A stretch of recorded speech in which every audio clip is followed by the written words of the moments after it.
Hezbollah chief Naeem Qasim का बड़ा बयान। सऊदी अरब से हिजबुल्लाह चीफ की अपील, पुराने मतभेदों को सऊदी अरब भुला दे, इजराइल के खिलाफ एकजुट होना चाहिए। हिजबुल्लाह चीफ ने कहा इजराइल के खिलाफ एकजुट होना चाहिए और हम सऊदी अरब के साथ अपने मतभेदों को भुला दें, ये कहा जा रहा है। अब देखिए इजराइल भी जिस तरीके से वहां मार रहा है अपने दुश्मनों को, तो वो दुश्मन भी जो एक दूसरे के साथ कभी अदावतें रखते थे, अब कह रहे हैं एकजुट हो जाओ, पहले इजराइल से निपटो फिर आपस की देख लेंगे। लेकिन सर ये क्या इजराइल के खिलाफ ये एकजुटता उसका जो अपना संकल्प है उसको डिगा सकता है क्या? ये कुछ दिनों का है, देखिएगा सारे ठंड पड़ जाएंगे। सऊदी अरेबिया ना कतार में आ गया, उसने कर दिया, उनकी सिक्योरिटी कंसर्न हो सकती थी, मगर मेरे ख्याल से सऊदी अरेबिया ने मना कर दिया हिजबुल्लाह के साथ हाथ जोड़ने के लिए। उन्होंने कहा मरे हुए हो आप, ये जाएंगे तो खुद मरेंगे। अभी एर्दोगान थोड़ा सा उछल कूद रहे हैं, वो करते हैं कि हमास भी कोई आतंकवादी संगठन नहीं है, वो कहते हैं ये लोग तो रेजिस्टेंस फोर्स हैं, मगर उनका भी दिन आने वाला है, इजराइल नहीं छोड़ने वाला इन लोगों को। और देखिए मेरा तो ये मानना है जो ये जिहादी फोर्सेस है दे मस्ट गो, जो 3 H's हैं, अदरवाइज दुनिया के लिए हमारे लिए भी बुरा समय आएगा यदि ये नहीं जाते हैं। तो वो हमारी लड़ाई लड़ रहा है और वही लोगों की लड़ाई जो कट्टरता के अगेंस्ट में पूरे विश्व के लिए बेड़ा उठाया हुआ है। अरे ही देखिए ये फ्रांस यूके जो आ रहे हैं, जो बातें करते हैं, वो अपनी रोटियां सेक रहे हैं, हिम्मत नहीं है कि इनको रोक ले किसी तरह। इजराइल तो करेगा, मेरा ऐसा मानना है, क्योंकि वो डिटरमिन्ड है। कोई भी आतंकवाद को कहीं भी किसी भी रूप में अगर पनपा रहा है तो ये कभी ना सोचे कि ये आतंकवाद का दानव एक दिन जब दूसरों से फारिग होगा तो उसको छोड़ देगा ना, उसका पेट कभी नहीं भरता, पनपाने वाले को भी खाता है। पाकिस्तान भुगत रहा है। और अगला गाजा पर इजराइल का हमला जारी, गाजा सिटी पर आईडीएफ का जबरदस्त अटैक, इजरायली सेना ने विस्फोटकों से भरे बख्तरबंद वाहनों को रिमोट से उड़ाया, आसपास की रिहायशी इमारतें भी मलबे में तब्दील हुई।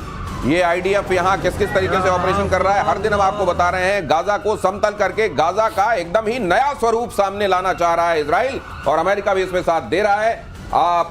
बाद में अमेरिका के भी बहुत बड़े बड़े एम्बिशंस हैं गाजा को लेकर, लेकिन फिलहाल यहाँ पर कम से कम जो यहाँ से गंदगी हटाने वाला काम है वो तो इजराइल कर रहा है। नहीं, इजराइल तो कर रहा है। देखिए लोग जो उसके पक्ष में खड़े होते हैं, तो मैं ये कहता हूँ, बोलते हैं 50 बंधक हैं, उसमें 23 उस बचे हैं, आप उनको वापस कीजिए।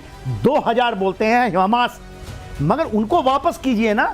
20 लाख लोग हैं, मगर आप अभी भी 2000 के साथ खड़े। कुछ लोगों ने आवाज उठाई थी, 3 को कल मारा है पब्लिकली, और उस तरह से मारा है जो आपने देखा होगा किसी जगह में ISIS कत्ल करता था, और ऐसे उन्होंने गोली मारी है पैर से मार करके। तो देखिए ये कट्टरता हैज टू गो।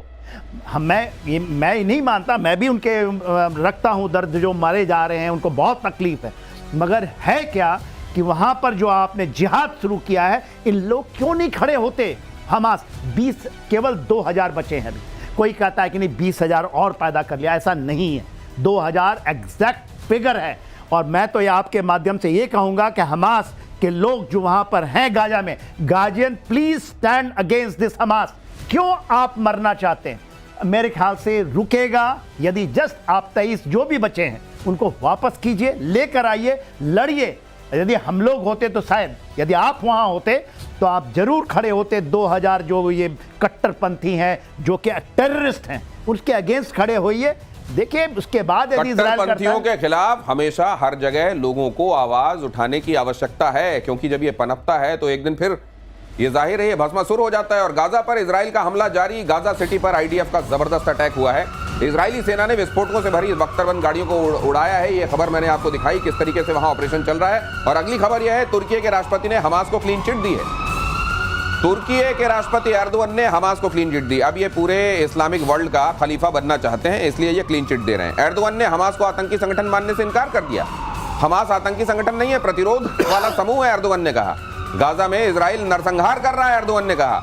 गाजा में हत्याओं के लिए नेतन्याहू जिम्मेदार हैं। एर्दोगन यहां पर आपको यूनाइटेड नेशंस के मंच पर खड़े हुए दिखाई दे रहे हैं। वो कह रहे हैं कि हमास तो असल में एक प्रतिरोध करने वाला समूह है, वो एक रेजिस्टेंस फ्रंट है, वो इस तरीके का कोई आतंकवादी संगठन नहीं है जिसको इजराइल वहां पर हटा रहा है। ये देखिए, ये जो नजरिया है कि हम, ये इसी नजरिए की वजह से आज वर्ल्ड सफर कर रहा है सर। और मुझे लगता है कि जब तक दुनिया में फूट डाल कर राज करने वाली जो नीयत है वो कायम है, मुझे लगता है चलता भी रहेगा। एब्सोल्युटली। देखिए एर्दोगान आज के दिन में हमास को कोई नहीं मानता इज ए रेजिस्टेंस फोर्स, ये मानते हैं, और कुछ लोग जो हैं अरब वर्ल्ड में भी ये शायद मानते हों, खुलकर नहीं आते।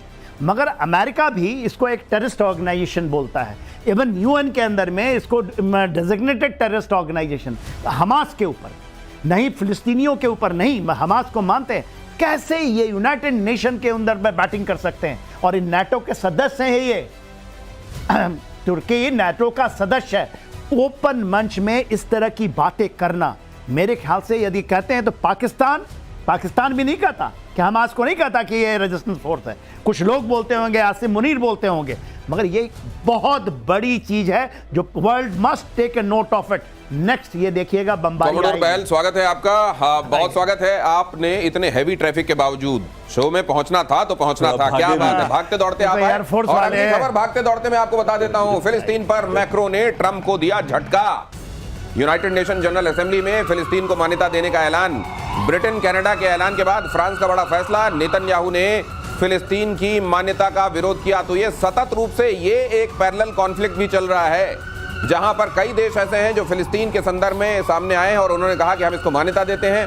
मैक्रो ने ट्रंप को झटका दिया है इस मामले में। यूनाइटेड नेशन जनरल असेंबली में फिलिस्तीन को मान्यता देने का ऐलान किया है।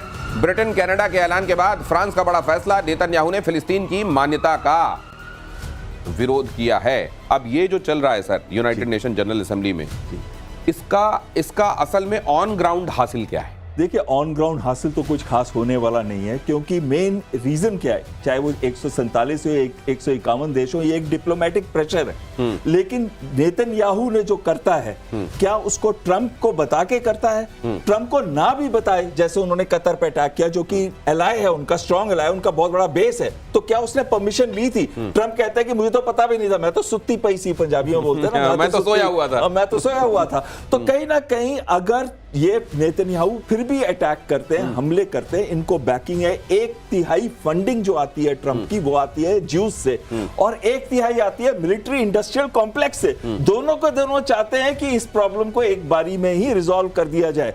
तो कहीं ना कहीं ये कहने के लिए बहुत अच्छा है, ये भी अपने डोमेस्टिक ऑडियंसेस को बता रहे हैं कि देखो हमने तो पूरी कोशिश की थी, क्योंकि राइट्स चल रहे हैं कई जगह पे, इटली में चल रहे हैं और दूसरे यूरोपियन देशों, मैंने खुद देखा एक्चुअली वहां पे प्रोटेस्ट यूरोप के अंदर कैसे चल रहे हैं। लेकिन उन प्रोटेस्ट का फायदा क्या है जो ऑन द ग्राउंड कुछ कर नहीं पा रहे। तो मतलब ये कल वाले दिन में अगर ये पूछा जाता है कि आप किधर खड़े हुए थे, तो सिर्फ ये बता सकें कि देखो हमने तो ये कह दिया था, और ताकि वक्त पढ़ने पर सनद रहे वाली जो बात होती है जनरल सिन्हा, एक चीज कह रहे हैं, आज 12:30 बजे जो इनकी मीटिंग है ट्रंप के साथ मुस्लिम देशों की, जिसमें पाकिस्तान ने भी अपने आप को डाल दिया है, उस मीटिंग का ज्यादा इंपॉर्टेंस है। अच्छा, लेकिन ट्रंप क्या अपने उस दायरे से बाहर निकल पड़ेंगे डीप स्टेट के? ये बहुत बड़ा क्वेश्चन। क्या ट्रंप अपने डीप स्टेट के प्रेशर से बाहर आकर कुछ कहते हुए दिखाई देंगे, या असल में एक बार फिर उसी के छाया में रहते हुए ट्रंप